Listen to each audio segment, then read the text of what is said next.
Please welcome to stage the one and only RZA.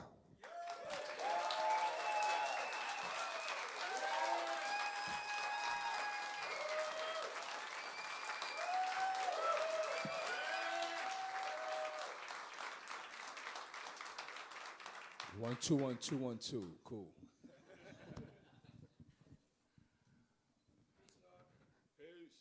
So, as I said before earlier, you went out here. I am probably, you don't notice it, but it looks like I have arthritis, but I'm just shaking right now, that's all. Before I begin, I just want to say that it's funny that I was made fun of high school for all the things that you were doing. Martial arts, involved in anime, video games, your love of chess.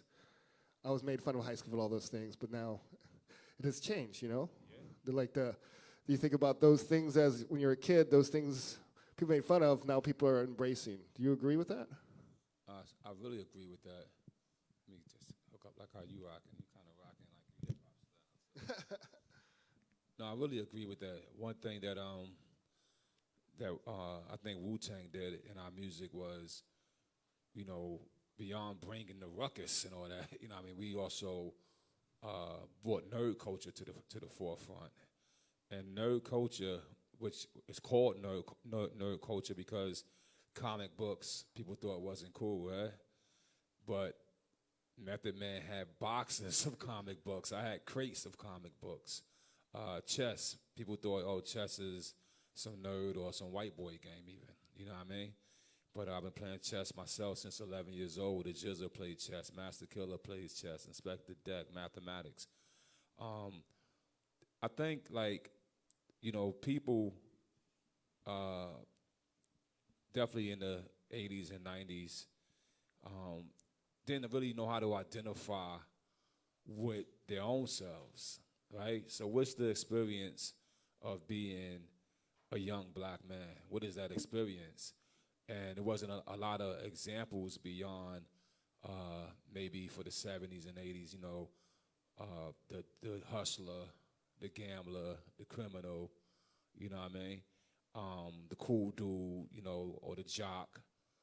So it wasn't enough examples of all of our capabilities and all of our likes, you know, but years change and now you see a movie like Black Panther, you know what I mean, be a billion-dollar movie because I think all those cultures that we was laughed at, you know, from whether it was comic books, video games, all these things have multiplied and are dominant factors in our industry. And those who didn't see it, like New York itself used to be gritty, gangster, trouble, right? And I don't think that that's a good thing. You know what I mean? I ain't gonna run on with this, but I once did I went down to the College of Santa Barbara, and there was a kid in the audience, and he was a Latin brother, and he was just like, "Yo, listen, man, you ain't keeping it real, man. You don't live in the hood no more." I said, "Motherfucker, listen, who wants to live in the hood when you got some dude on top of you, some dude underneath you, both sides of you covered, elevator may not be working, pissy staircases, you know what I mean? June just came home from he shot 3 dudes, he's home in 2 months, you know what I mean? So nobody chooses to be in the hood. The hood, in all reality, should be a starting place for low-income inhabitants, you know what I mean? So if you go back to my hood, Brooklyn, Brownsville, my first project, before I lived there, it was actually occupied by the Jewish community, right? And my buddy Eli Roth, his father, lived there. He's like, I told him I'm from Brownsville. He said, "Hey, I'm from Brownsville." I'm like, wait a minute. But the point is, they used it, increased their income, and moved out. Whereas some of us, we get there and get stuck. And then we get stuck and we get kind of caught into our own stereotype. So when a guy like you, and I heard you was captain of your chess club, you know what I mean? I heard you was the man. I know if I say 1E4, you're going to say something back. I know it. But bottom line is that all that analytical thinking, all those imaginations that comic gave us, and all the pastime that video games give you, whether you blast out of space or these kids on their Fortnite right now, all that stimulates the brain. You know what I mean? And once that brain is stimulated, it can be activated to carry out anything. And Wu-Tang was about that. You know what I mean? You know, me and Meth, Ray, all of us, we definitely lived the street life, as you hear in the song Cream, growing up on the crime side, the New York Times side. But we also would go home and watch kung fu movies on TV, go to each other's houses and borrow each other comic books and video games and things of that nature, because we're still just kids. Cool. Speaking of your first album, which is celebrating 25 years this year, when I first heard it, I was at Howard University School of Architecture. It's probably 1 a.m., 2 a.m. It's an all-night studio, work all night. Somebody's playing something. My man Malik comes up from Nobody Beats the Wiz with his cassette. He comes out, yo, son, stop what you're doing. And people are like yelling at him, like, dude, we're trying to work. He stops the music right midstream. I don't remember what was playing. Pops the tape in, and we all look at him like about to beat his ass, right? And then the song comes on, the samples come on. We're like, what the hell is this? We stopped working for the entire album, just sat there and listened to it. And basically, that album, the year later, Outkast and Tribe Called Quest, so those three records that really got me back into hip hop. I kind of lost love with hip hop. I was getting into Fugazi, Bad Brains, all this stuff while I was in D.C. But Wu-Tang, Outkast, and Tribe is the one that kind of brought me back home. Can you talk to me about that album and why the whole creative process? Like, what decided to make you say, you're watching these martial art films, that I need to bring this into hip hop? Well, for me and for the Wu, those martial art films were a big pastime for us. So if we was playing hooky, me and No Dirty Bastard, we would go to the 42nd Street and hide out in the theaters and watch the movies, it'd be triple feature. So by the time 3 movies go out, school's over, you know what I mean? Head home. So basically, that became a big form of our education. And I noticed, having the kind of brain that I had, I noticed the chivalry of the martial arts, the discipline of training to become the best, the honor. You know, if I say you my brother, I'm gonna fight with you to the death. And those energies start to resonate in our neighborhoods, you know what I mean? And when it came time to make the Wu-Tang Clan, to make an album, I wanted to put all the things that we absorbed as a child and as a young teenager into that music. And also, on an egotistical level, the Wu-Tang in the Kung Fu movies, they had the best sword style, right? And I kind of took the analogy from the Bible where it says, in the book of Revelation, it says, when the Son of Man come, out of his mouth will be a double-edged sword, and he would change the nations with it, right? And I don't think no sword could come out of a man's mouth. But I kind of reasoned that sword was his tongue, which is symbolic to a sword, which you say could save you or kill you, right? And so, and I felt that us as Wu-Tang was the best MCs in the world. You know, kind of like this style is, nobody got how we're doing it here on Staten Island. So we are the Wu-Tang Clan, and we're going to come out, we're going to attack the whole world with our lyrical sword play. And so, and we're going to be brothers like in the Kung Fu movies. They're like, you're this brother, I'm that brother. And so that was the foundation of that energy. And then when it came time to produce it, my mind was like, I want to make an audio movie, right? I want somebody to be in their car, put in my cassette, and enjoy a movie. And if you notice, throughout my most prime time of spending days and years in the studio, from 93 close up to about 97, you'll notice that each album has a thematic movie feel. Cuban Links, it's a mafia film. Liquid Swords, Japanese samurai film. Old Dirty Bastard really was a Richard Pryor. You know what I mean? It was really like a Richard Pryor movie album to me. You know what I mean? But that was my goal, to make audio movies. There was no DVDs back then. All right, so so that was the only way you could get it into your car, was to have it play audio. Um, the debut album was inspired specifically by the Enter the 36 Chambers movie. Why that movie plays such a pivotal role in Wu-Tang Clan?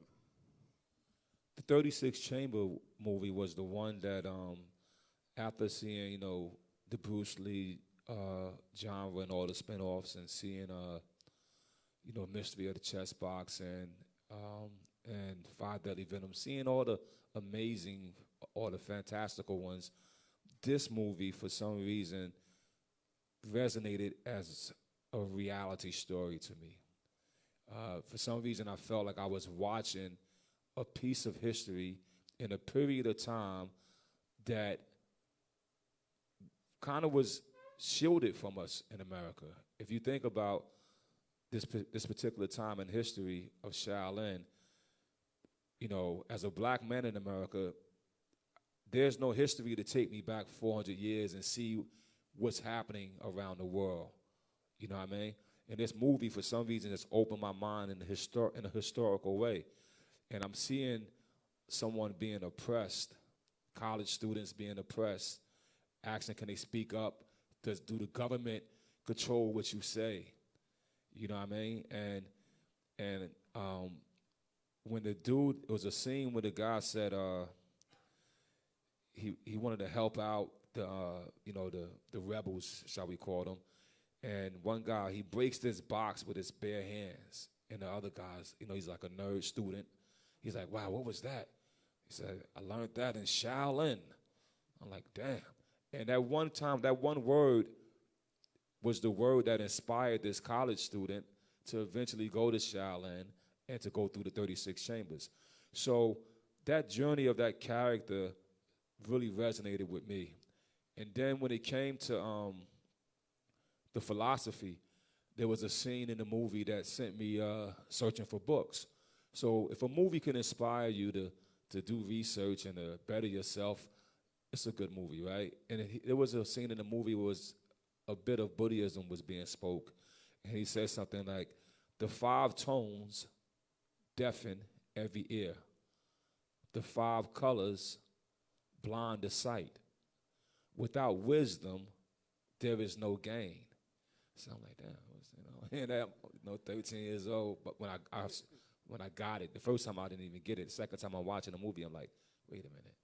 Then me and Dirty went down to Chinatown and started looking for books and shit. And so 36 Chamber really resonated with me, ODB, Jizza, and the whole Wu. It was called Master Killer at the time when they put it in America. And then, but also Bruce Lee, Enter the Dragon.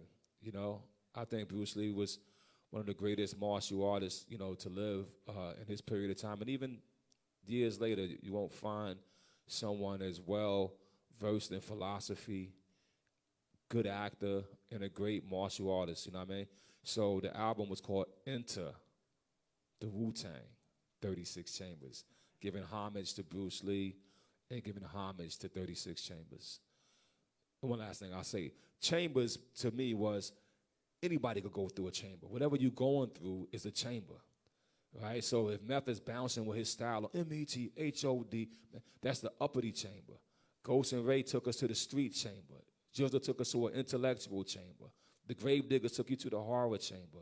So to me, a chamber was like something that you go through, you know what I mean? And it became like a slang word for us. Even if like, yo, what happened, yo, you had an argument with your girl? Yeah, she on the other chamber. You know what I mean? It's like it became that kind of slang for us, you know what I mean? Staying on the 36 Chambers, as you know, you're doing this live score to the film. Where did the idea of doing a live score to the film come from? Well, the idea, the founding idea is actually not something I originated. The founding idea was a guy who will be with us, who will be with me tonight, named Tom Shannon. So Tom was my high school buddy from the ninth grade. John Lugo, who's also here with me, better known as DJ Skane, he's my high school buddy, right? And we all were DJs. And we be battling. We'd cut school, go to each other's house, and battle. Skane was good. Me, pretty good. Tom, not that good. All right? But what Tom would do, he would daisy chain his VCRs together and then dub tape after tape and add music to it. So he'd have something like Road Runner chasing Wile E. Coyote, and when Road Runner or a coyote falls off the cliff, he'd be falling off the cliff to a James Brown beat. You know what I mean? And that was back in the ninth grade. I never forgot that. And I think in the year 2010 was when 2008 to 10, it's around that time, they came out with the DVD-Js, meaning you now could put your DVD player into a deck and manipulate it and have music on the other side. So when that came out, and those things cost about $3,500 a piece when they came out, I went and got 2 of them, started playing with it. I showed my agent, and he went to Disney and told him that RZA does this thing with manipulating music and film at the same time. And so they brought me to do this thing called Tune Time with RZA, and that was done at the Hollywood Bowl in Los Angeles, and it was a big success. And that really born the idea that this can now be done. So years later, I met with Celestial Pictures and Alamo Drafthouse, and they knew about the Tune Time thing. They was like, would you like to do it to 36 Chamber? And I was like, what? What do you mean? I could like put my music on 36 Chamber? I said, yeah, so we gonna take out all the score from the movie and give you a slate, a blank slate to put whatever you want. And I said, yo, that's wow. And I actually called Tom Shannon back up. And I was like, Tom, what you was doing as a kid is now something we could really share with the world, you know what I mean? And we've been doing it ever since. So that's how it came about. Besides 36 Chambers, I know that's probably one of your favorite films. I hear that another film that you really love, The Good, the Bad, the Ugly, is also one of your favorites. Can you explain to me why is that a favorite? I mean, you have a martial arts and then a Western film. I mean, come on, Sergio Leone. Okay, what do I got to say about it? I mean, he's a master filmmaker. He's inspired so many of us. You know, that film, when you're watching a Western set in the middle of the Civil War, the cinematography, the acting, the themes, come on, Clint Eastwood. I mean, it's a great film. I mean, I just love it. I watched that film over 50 times. But I love all of Sergio Leone movies. If anybody ever seen Once Upon a Time in the West, if you're a film maker, composer, anything in that world, I suggest you watch Sergio Leone. Once Upon a Time in the West, another classic masterpiece of filmmaking. And I became, you know, I don't know, my love for film is kind of like the same love that you would have for reading a book or reading a comic book or playing a video game. I kind of really get engulfed and engaged into it, and I don't know, it's like a full visceral experience for me, audio, visual, emotional. You know, and that's why I think I was on my path to becoming a director, because that was the pure medium that expresses all my artistic qualities. But Good, the Bad, the Ugly, I'm sure everybody, you know, here has seen it. The Godfather, if you want to keep going on. Great films that you gotta, you know, do the knowledge to understand storytelling, filmmaking. Yeah, those are amongst the best. Speaking of your path to becoming a filmmaker, one of the paths that also led you to become making scores. Were you also inspired by Ennio Morricone as well? Yeah, Morricone, we call him the godfather of it. It was such an honor to watch him finally get his, he got an honorary Oscar at first, and he got an official Oscar for the Hateful Eight, right? Yeah, it was an honor to watch that, because so many of us in the Hollywood world and composers around the world has been inspired by him. He definitely inspired me. I didn't know what it was to score a movie. My first movie was called Ghost Dog by Jim Jarmusch. And I didn't know what to do. I was meeting Jim like 2 o'clock in the morning with beats and shit on a DAT. That's not the process, bro. You supposed to go to the editing room. You supposed to spot the movie.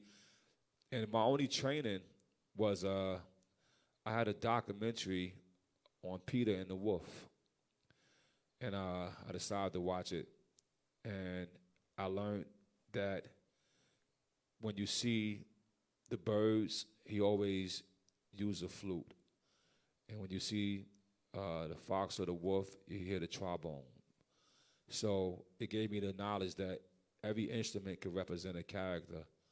And so when you watch Ghost Dog, it opens up with that bird flying, and you hear a hip-hop beat with the flute melody representing a bird as a flute, because it flurries, right? So that was the thing that introduced me to it, but it wasn't until I got a chance to meet Mr. Tarantino and work on Kill Bill that I really learned the true process. I got them on vinyl. I got both on vinyl. Man, thank you, yeah.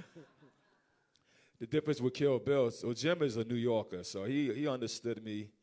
You know, he was very patient with me. You know, he was like, okay, want me to meet you on 14th Street? You said at 1 a.m.? Yeah, well, yeah, me and Dirty, we got a couple of 40s. And we'll pull up. I had this crazy black van that was like, it was some out of a movie shit. But you know, but with Quentin, it was like, editing room, that's your room right there. And you're supposed to be here 9 a.m. and we leave at 7.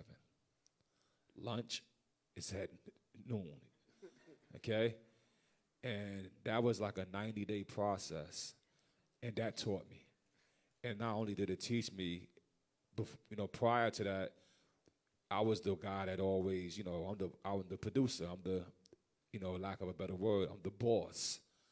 So with Quentin, it was different. It was more like I would hand him some music. He'd go, nah, that's not it, Bobby.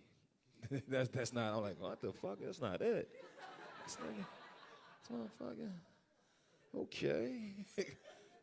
But, you know what I mean? And I got, actually, after 3 or 4 weeks of trying to figure out the scene in the House of Blue Leaves, I almost gave up.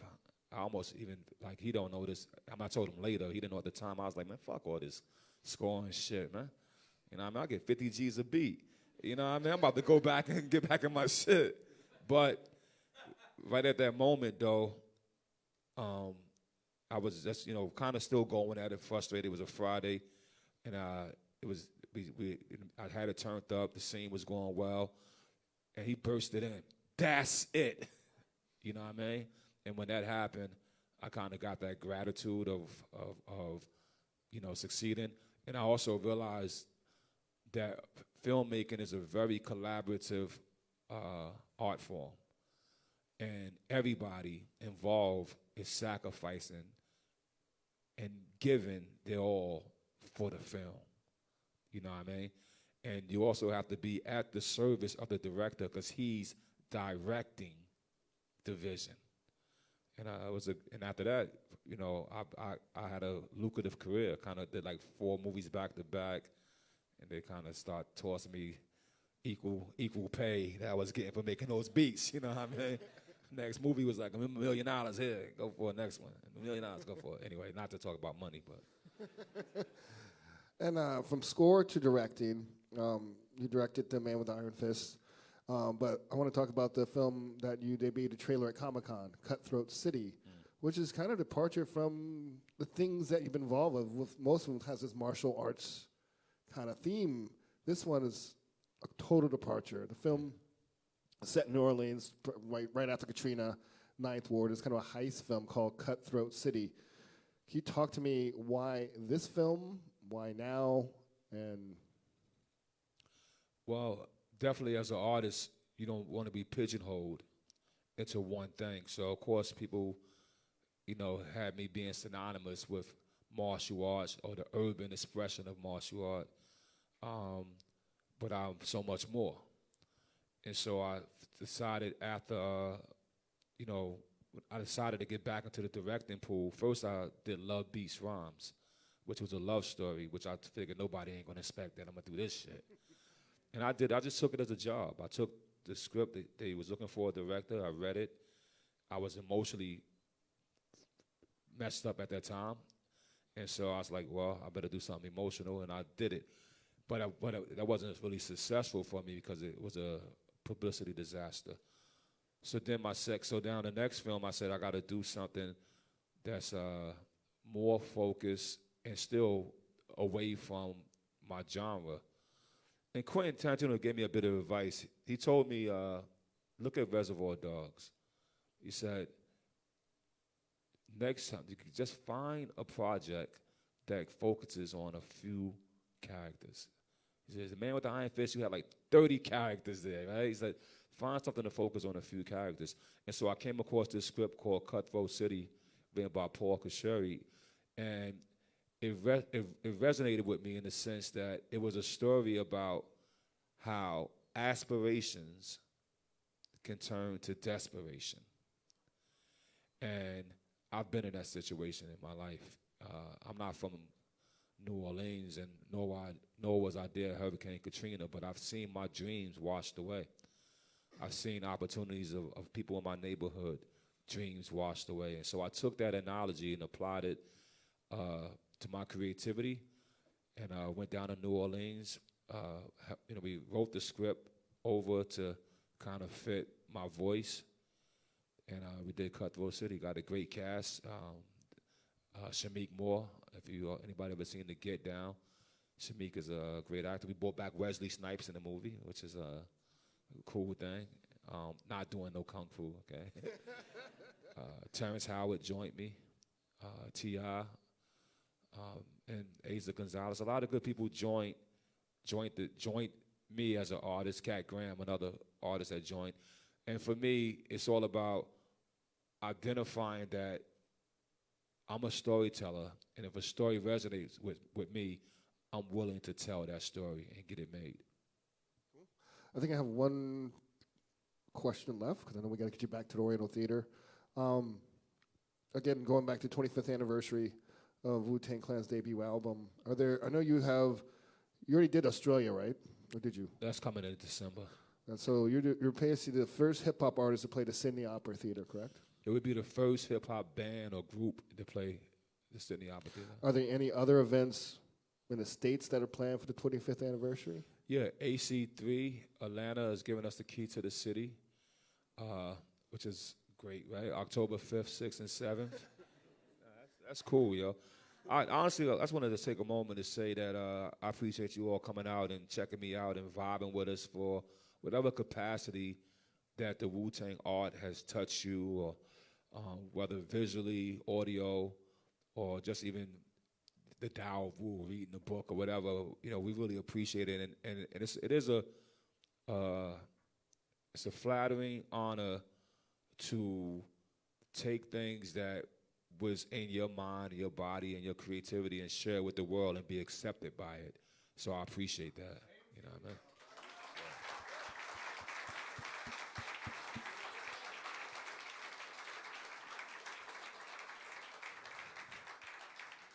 Well, it's been my honor and pleasure for you stopping by here and let me talk to you, ask some questions. This is like I've been following you since 1993. Every aspect, from Afro Samurai. I was a member of Wu Chess.